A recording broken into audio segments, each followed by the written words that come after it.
do you have a recovered memory of child sexual abuse? Yes. Yes. Everyone except for Vanessa and Leah. My recovered memory is from our childbirth experience, having cervical checks that I was not consenting to, that were very painful, and I didn't remember until I was in pelvic floor therapy, like the first time interacting with this part of my body again. Yeah. And you were in pelvic floor physical therapy, right? Yeah, pelvic floor physical therapy, and that's when I remembered. And how long ago was the trauma? 11 months. And we see the 11-month-old here with us. Yeah. So thank you so much for being on and sharing what happened to you. Thank you for having me. Yeah. Oh. Oh, Bailey's so cute. Wave. Yeah. Okay. Many of us are mothers and we know what it's like to have a little one. So Thank you for having us. thank you. I already went through that, Leah. Thank you. Thank you so much. Good waving. Good job. Which ones of you are survivors of child sexual abuse? And at this point, it's everyone except for Vanessa, who was sexually abused when, well, it was almost a child. I was 18, new to the military. I went to dinner with someone that I thought was a friend, a supervisor, a confidant. We went to dinner. We had wine because this happened in Germany. So in Germany at 18, you could drink. So we had wine at dinner, and he asked me to go back to his room to watch movies. So back then it was the movie, the shows In Living Color. You remember In Living Color? It was like a sketch show, comedy. And when you're overseas, you get VCR tapes. I'm going to date myself. We got VCR tapes from the States. So he was like, come in my room, watch the whole entire season. And that's what I did. It was just platonic, going to hang out, watch TV, and then things changed from there. How long have you been clean and sober? 5 years. I've been clean and sober for 5 years. I had to work on the trauma in order to even become sober. Oh, so you remembered the abuse and then you became sober. I'm so sorry this happened to all of you. I'm so happy to be a part of this group of beautiful women. And Nubia, yours was child sexual abuse, right? Yes. And was you remembered when you remembered what was going on in your life when you remembered the abuse? I was raising my 3-year-old daughter and 2-year-old son. And she was about the age when it started. And so that's how those memories were triggered. Thank you. Anyone else? Did anyone else remember when you had a child the age Maria did? Rachel did, Sharon did. I am currently 43 and I was 31 when I remembered the abuse that happened to me when I was 5. And that was triggered by my daughter turning 5. Okay. And Nubia, yours also was triggered by your daughter turning 3. Yeah, okay. Anyone else that was that was a triggering event at your daughter's age? Maria, I know it was a few. Go ahead, Maria.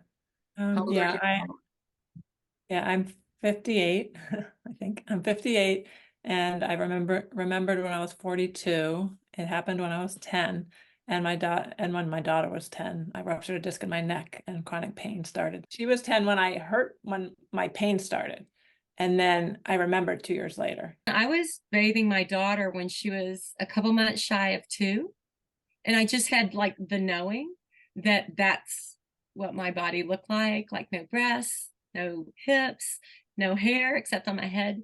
And so that was like a revelation of kind of circumstances around the abuse. It was definitely triggered by my own child. Tell your recovered memory, because this is a unique.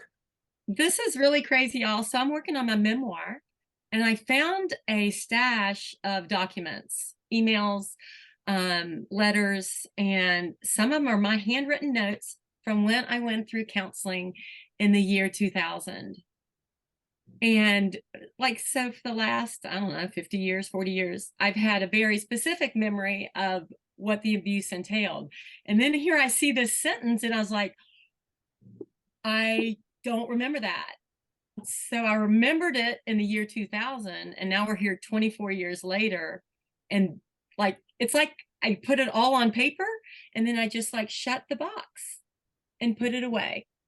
And then if I hadn't found this stash of papers, I wouldn't have had that particular memory. So that was really weird. Like, I recovered it in counseling, I put it away. I recovered it when I'm working on a writing project. And that was like 2 weeks ago. Who else remembered when their child was that age? Mike, that's right. Tell, how old are you now, and how old were you when you remembered, and how old was your child? I am 59 now. I was 30 when I remembered. My daughter was 7 months old, and I remembered being abused at age 3 when I was 30.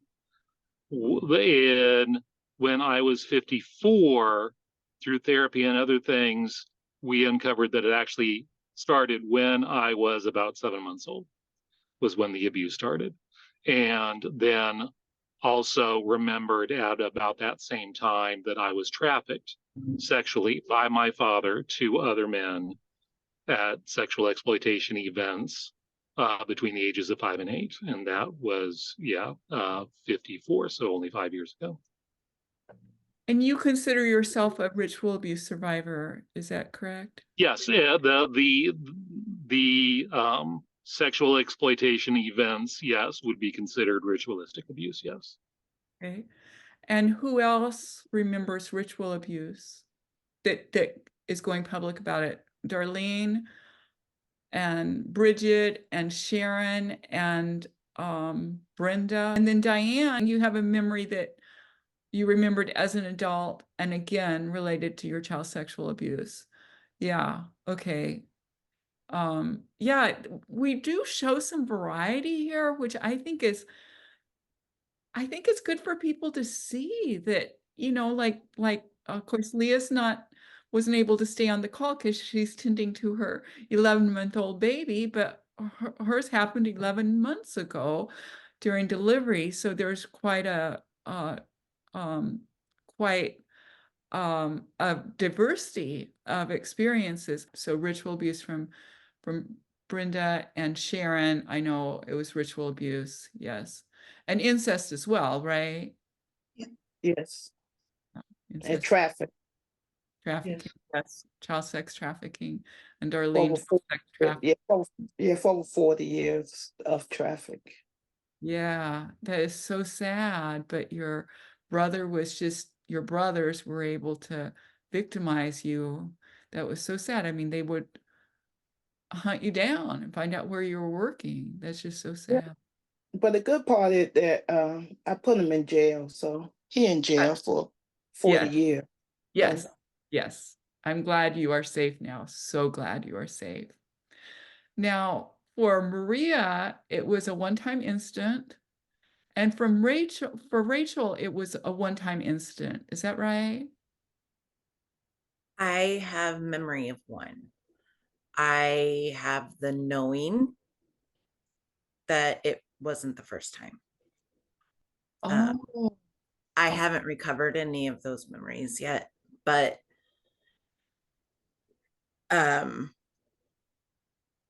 when it first started, he first grabbed me.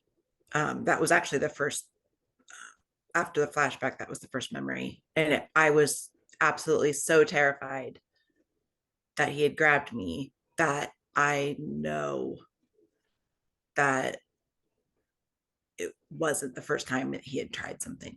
Oh, wow. So I don't have the memory yet of anything else, but behaviors, and then just, just knowing there's more. You guys understand that more than anybody. Yeah. So yeah, we moved, and I have not found a good counselor here yet. And so I'm not going to like delve into that on my own. So I haven't been pursuing any kind of deep dive. That's smart. Yeah. Yeah. And yours at age 5, you were raped. It was intercourse. It's pretty brutal. Yeah. So sad. So sad. And then in contrast to that, It Maria, was a one-time incident. It was not brutal. It was not violent. But I still repress the memory, which is kind of baffling to me. But the more research I did, I realized a lot of times they say if your parent, especially if your mother doesn't support you or believe you, that's, I think was enough for me to put it out of my memory. Because I didn't remember this either, but my parents found a note that I had written when I was 10 to my parents. And I said, I wanted to sleep with my mother, and she rejected me. And, I didn't say anything happened. That's all I said. And that's my evidence enough that I felt as a 10-year-old that she was not either believing me or going to support me. And then the memory just must have gone out. So it's just, yeah. Even for a one-time event, it wasn't what you would typically think is, so brutal or anything. It still put the memory away from me for 32 years. It was gone. and your chronic pain was so bad, you're on disability, right? Yeah. Yeah. Although you're getting better all the A time. lot better. I was Maria, and we played pickleball. It was so Yeah. fun. I was debilitated for a good, 4 years, pretty badly debilitated, and that was in 2005 is when I hurt my neck. So it's been a while. So I've done a lot of healing and a lot of growth. Yeah. Yeah, and you still, take more rest during the day than you did before. Yeah. I have a different way of life now, but Uh-huh. I can do most things. I'm gonna go to some happier news. And Mike, how long have you been married? Will be 34 years this September. Yes. And one of the significant things with that is before you recovered your memory, after your daughter was born, before you recovered your memory, you wondered if you were gay, correct? Struggled with that, yes. Yeah. Yes. Well, at age 20, I was also sexually assaulted by a Methodist minister. So I know that had a lot to do with those feelings, plus all the repressed memories as well. Yeah. And then once you remembered your abuse, you're happy with your wife, right? It sounds like you and her are very happy. Well, 34 years, so yeah. Yeah. And you said she's supportive of your recovery. Yes. Yeah. Yes. So, I mean, if you hadn't recovered the memories, your life might have been different and not nearly as good as it is now. So, yeah. Right. I recalled when I was 45, and it lasted throughout my childhood at home. And then I sued my parents and won. And that was probably the most empowering thing I did in my entire life. I recommend it, but I also know that few have the resources to do that because it's expensive. So I just honor you all for speaking out. Thank you, Lynn. Thank you for telling that. Did anyone else get justice through the court system? Yeah, did they? And Rachel, I know you've tried. They lifted the statute of limitations in Iowa where it happened to me, but it was changed, like the law was changed, statute of limitation was changed after it had already passed for me. And so it doesn't apply to my case. And I Hmm. found that fact out the day I was driving back to Iowa to give my first police report about it. It's like, what's the point of lifting it? I mean, I understand it's going to help other people, but why does it not Right. apply to the people that, Yeah. you know? So a lot of those laws are changing and they're opening it up retroactively. Brenda, you're one of your traffickers, who's your brother, is in prison. So you got some justice. Is that what he went to prison for? Is Yeah. for sexual assault of you? Yes. I'm 50.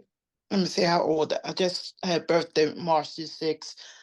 50. God, I'm 57. I had to think. And it just happened. Matter of fact, I had to go to court, believe it or not, on my birthday. Hmm. And he got sentenced on my birthday. Hmm. And he got 40 years. Well, what got him was because I kept all my journals ever since I was 5 years old. I Oh, had it in a storage unit, and Wow. my counsel said, let's bring every journal, and my lawyer put it on the table. Boom! What is this? My evidence. Ever since I was 5 till I was 50. Good for you. So yeah. good. Thank you for sharing that, Brenda. Thank you each for sharing. And I'm going to go back to some happy news. And I know some of you have grandkids. Lynn, how many grandkids? I have 7 grandkids, and my 2 kids, son and daughter, are now in their 50s. My abuser was a Catholic priest, and this is a difficult time, but the way that I handle it, including my husband, that is a very dedicated Catholic, I try to always focus on that priest was a very, very bad person. And I work very hard to stay humble and kind and not judge everyone the same, but it's very difficult. And if you do, I totally understand, because part of me just wants to judge everyone. And this was a priest. And where did you grow up, Regina? It was in Portugal. And when I was 18, I moved here and I never looked back. And just recently, when I contacted the Catholic Church in Portugal with a sworn statement, which is in the back of my book, they never replied. And then we followed up with a letter, and they never replied. And all I was looking for was an apology. I think you're fine being public, Rachel, that yours was Nazarene Church, right? Yeah. And Yeah, mine. I've Church of gone to the God. church. I've gone to the leadership twice. I've talked to the highest level you can talk to there, and I get a lot of lip service and no action. Right. So if any, if I can get my story out there somehow, Good. I can't get anybody to take any action at all. That's And my therapist specifically told me that it was not his first time, and he was only 18, and it was not going to be his last time. And he's still working with teens. He's still putting himself in positions of working with kids. So, it's not stopped. Methodist Church, same thing. What happened to me at 20, I revisited it about 5 years ago, and they were able to find the records and so forth. I confronted him at that time originally, and then 2 years later after it happened. So this is in the late 80s in Oregon where it happened.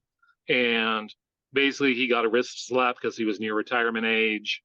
And but I then learned they brought him back on part-time after he supposedly retired to continue serving. I don't know if that was with children or not.